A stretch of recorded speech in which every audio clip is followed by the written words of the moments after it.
지난해 우리나라의 경제 지표가 호전되고 있는 가운데서도 대외 여건이 경기 회복의 발목을 잡아왔는데요. 올해도 녹록지 않은 상황입니다. 미국과 중국의 무역 협상, 또 중동 불안, 미국의 대선, 브렉시트 등 불확실성 요소들이 질비하고 또 직접적으로는 일본의 수출 규제와 북핵 문제가 여전히 해결되지 않고 있습니다. 정부는 국가별 대응 방안을 마련하고 우리 기업의 해외 진출 지원도 강화하기로 했습니다. 이재경 기자가 보도합니다. 정부가 올해 대외 경제 정책의 추진 방안을 확정했습니다.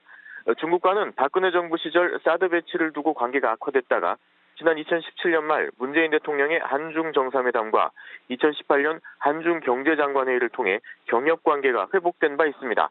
올 3월에는 한중 경제장관회의를 서울에서 열고 경협 관계를 업그레이드할 방침입니다.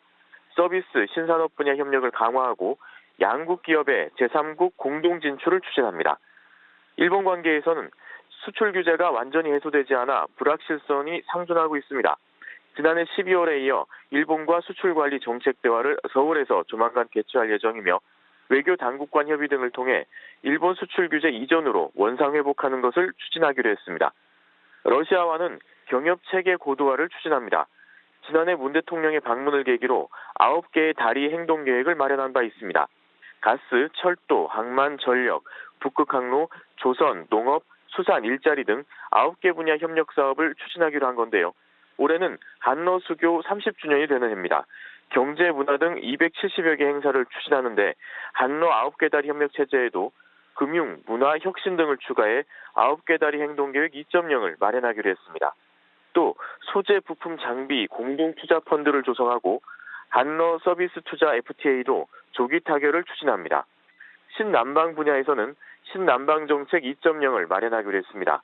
인도네시아에는 금융협력센터를 설립하고 미얀마와 베트남에선 경협 3단을 추진합니다. 영내 포괄적 경제 동반자 협정인 RCEP과 한필리핀 FTA를 연내 최종 타결하고 한국형 스마트시티를 수출하는 것도 추진합니다. 우리 기업의 해외 진출 지원도 강화합니다. 사업 단계별 맞춤형 지원 방안을 담은 해외 인프라 수주 보완 방안을 마련하기로 했습니다. 사업 발굴과 기획 단계, 입찰 단계, 금융 조달 단계, 사후 관리 등 각 단계별로 공공기관 예타 조사 제도 간소화 같은 것을 추진하기로 했습니다. 머니투데이 방송 이재경입니다.